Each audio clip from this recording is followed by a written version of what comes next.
Hi, it's Paul Sykes, Good News Planet, speaking to Jeff Olson. Hello, Jeff. How are you? Paul, how are you doing? Thank you. I'm doing real well because I'm happily recovering from a wonderful conversation I had with a magazine editor called Live Happy. And I spoke with Carol DeWolf Nickel, and she shared the magazine with me, and I believe you're involved with that. Is that right? Yes, I'm actually the owner of the magazine, so I'm very involved, and Carol's doing a great job bringing it to life. Well, we spoke yesterday about that, and people can hear that interview. And now we're getting an opportunity to speak with you about one other wonderful opportunity for the world. You've written a book called The Slight Edge, Turning Simple Disciplines into Massive Success and Happiness. You used to be a beach bum, is that right? Back in the days, I think we all have that moment in our life. That was back in when I was 19, but it was a split in the road for me today. Time in my life when I made a decision to not be a beach bum and get back into the mainstream. And you sure did. You built several multi-million-dollar sales and marketing organizations. You had done that over the years, and in every major city, and produced more than 900 television programs. Oh my God! So you're a Renaissance man, would you say? Would you say you are? I would say I'm a person that's made it a passion to focus on positive information.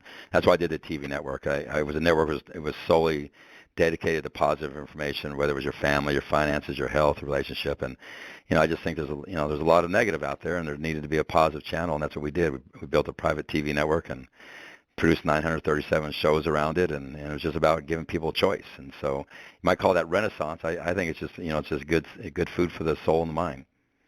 Where do you feel that you got your positiveness from?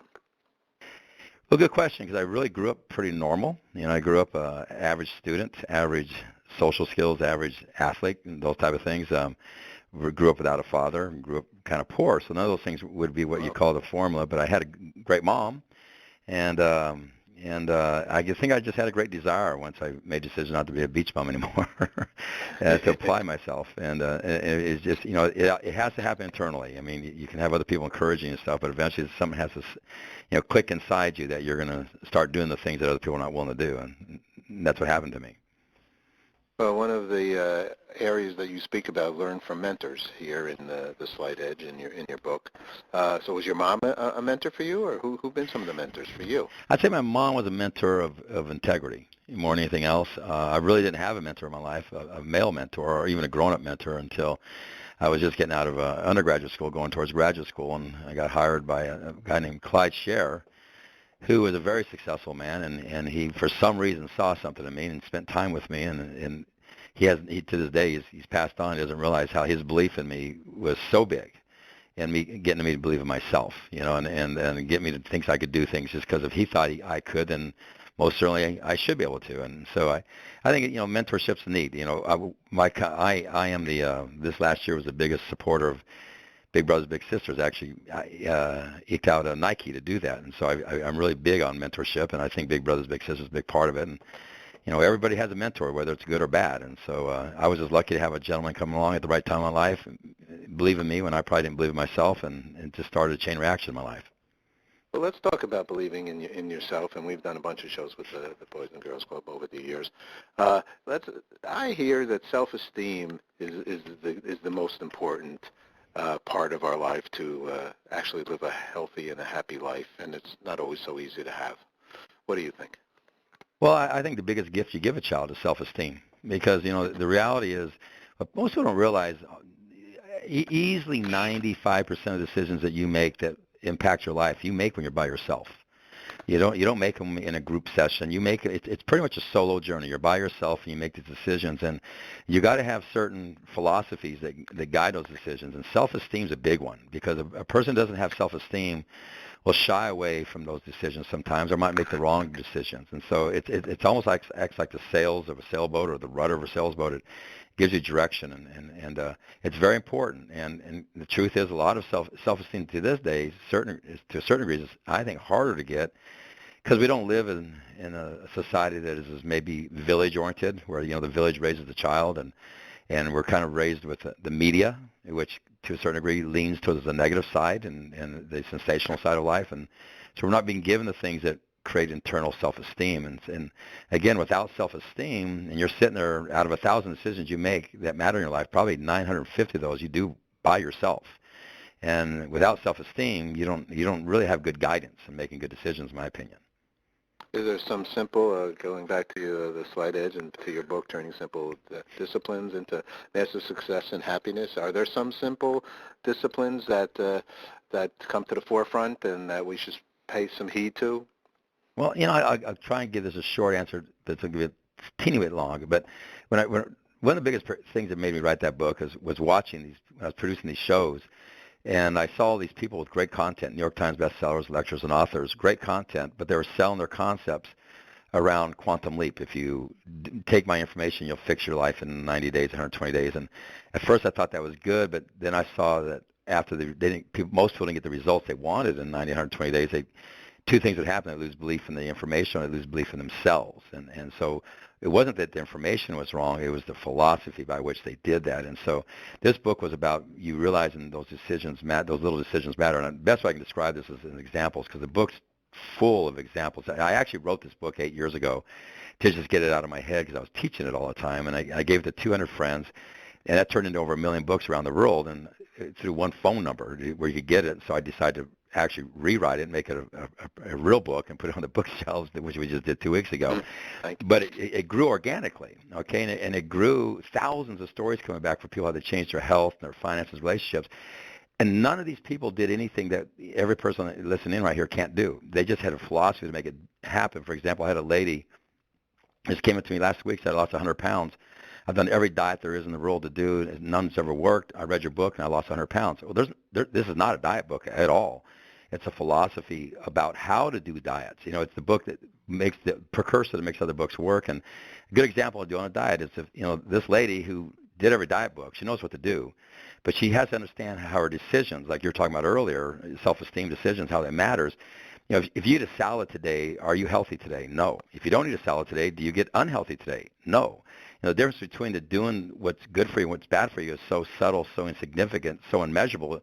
You don't think it matters, but it does matter. And so the book is full of hundreds of examples of people who've changed some part of their life that they couldn't change only because they started realizing the decisions they make, and like I said, 950 out of 1,000 decisions you make by yourself when nobody else is watching, those are decisions that matter.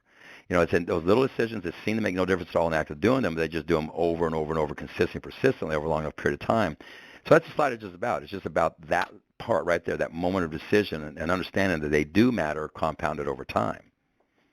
We talk about the moment, living life by the moment in the now and so on and so forth, because it seems that sometimes, I know, speak for myself, that if I go for the cheeseburger and a ton of fries and a lot of bad stuff, I say, well, this day's shot already.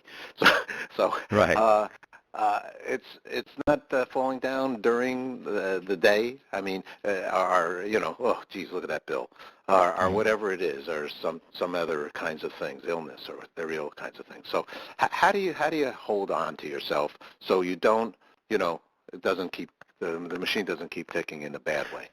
Again, that's the way I do in this book. I think a lot of hearing the stories of other people, because you'll relate to at least 50 people in this book that are just like you, who wanted the same thing you wanted, and what they did to get there were things that you can do, but they're also things you cannot do. I mean, you don't have to do. It's easy not to do them. And so I think when the main thing that happens here is it gives people belief and understanding that their actions do matter. Okay, that their actions do matter. And you've got to have something. What most people do is they live one foot in the past. If this had only been different, I'd be happy. Or one foot in the future. If this happens in the future, I'll be happy or I'll be successful. In reality, the only way your future is built up of the moment you're in. The only thing you have is the moment, and you got to start realizing your life is chock full of just moment after moment after moment after moment, or decision after decision, which is pretty much all being made solo by yourself. There's not people around you influencing them, and it's right there you find out who you are. And so you got to get understanding that these decisions that seem to make no difference, seem insignificant in making them, actually matter huge. You're either making simple disciplines over time or simple compounded errors in judgment over time. And when you get that, it's number one, it becomes very empowering because I was going to go, my God, I can do what necessary to be successful. And I think that's what people have to have. You say, what do they got to do? You got to know where you're going, but you got to believe what you're doing today is going to get you there. And it's what you do in the moment is what gets you your future. It's not dreaming about the future. It's not something big that you're going to do. It's a bunch of little things that you do over time that get you there. And again, the book is just full of strategies and philosophies and examples and stories and plans on how people have changed their life doing that. And again, it happened organically. This book went out there and just took off organically, and all these stories came flooding back in on their own. And that's what makes it so exciting because it kind of happens through people's lives, not through my perception of how life should work, but what really happened in people's lives. Well, the good news here with you, Jeff, is that you recognize what maybe somebody else might not even recognize themselves, and are sharing it now with the world, with the book, The Slight Edge. So your observations here of those, it's sometimes easier to look at somebody else than even ourselves, right? And to share that with other people as you do. Give us one example of a person. I know you have a lot of people to speak to. Of one story that you feel is really very, very helpful for people. Well, the health story I just told you about losing weight, there's hundreds, 1,000, probably 5,000 of those I've gotten. A sports team that was last in a college baseball team that was always last in the conference. The coach read the book, asked the team to read the book. 8 players agreed to read the book. 5 players read it, and those 5 players are the ones that improved the most over the next year and took them to the championship. Professor at University of NYU now has all the students reading before he goes into graduate school. The book's now in over the Slight Edge philosophy is now in over 700 school systems for teenagers where people are using it. One of the dramatic one I had is I had a friend who really believed in the Slight Edge, and he had a tragic stroke, the bad kind. And the doctor told him he won't speak or walk again, which is the worst thing a doctor could tell you. And but you know what? He believed in the Slight Edge, and he would look at his hand, and he would try and move his fingers, and all that didn't move. He said to himself, "It did move. It's just I don't know it. The little thing did happen." He'd try and talk, and he couldn't talk. And he said, "But I did talk." And he had one of the most miraculous recoveries. And this is in the book that they've ever seen at that hospital. They actually wrote him up in the hospital journal, front page, and in the first line was, although he was told he couldn't do it, the Slight Edge philosophy created the most miraculous recovery from a stroke to success. Because it was in his mind that the little things mattered. And it shows you the power of the mind. I mean, I could go on and on. The one that's been most amazing is I never expected this coming in, but people, I don't know how many thousands of emails and texts and letters I've gotten from people who were in severe depression, and on drugs, and never thought they could get out. And that's happening. You kind of get in the quantum leap mentality that I got to get out here somehow dramatically. They'd read the Slight Edge, and they just started doing little things, not expecting results, just knowing that if they just kept doing them, someone's going to show up, and all of a sudden, lo and behold, it started showing up in 2 weeks, 3 weeks, 4 weeks. It started getting little wins led to bigger wins, which led to belief, and all of a sudden they were off the drugs and they were off depression. And all that was is they changed the way they thought, and then they started realizing little things matter. And again, I could go on and on with stories like that. It's all good. The moment is the present, and you get to be present by living in it, right?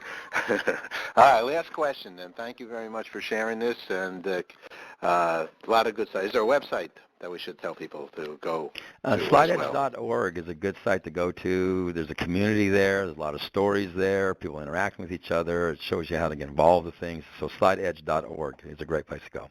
Fantastic. What's good news for Jeff Olson? Good news is my new magazine I just got to launch called Live Happy. And so I agree with you. All righty, Jeff. Thanks so much, and thanks for what you're doing. I love the fact of the comments about helping young people and old people and just people in general. So congratulations for the good work you're doing. Thank you so much. I appreciate everything you do. Also, thank you. Take care. Bye bye. Bye bye.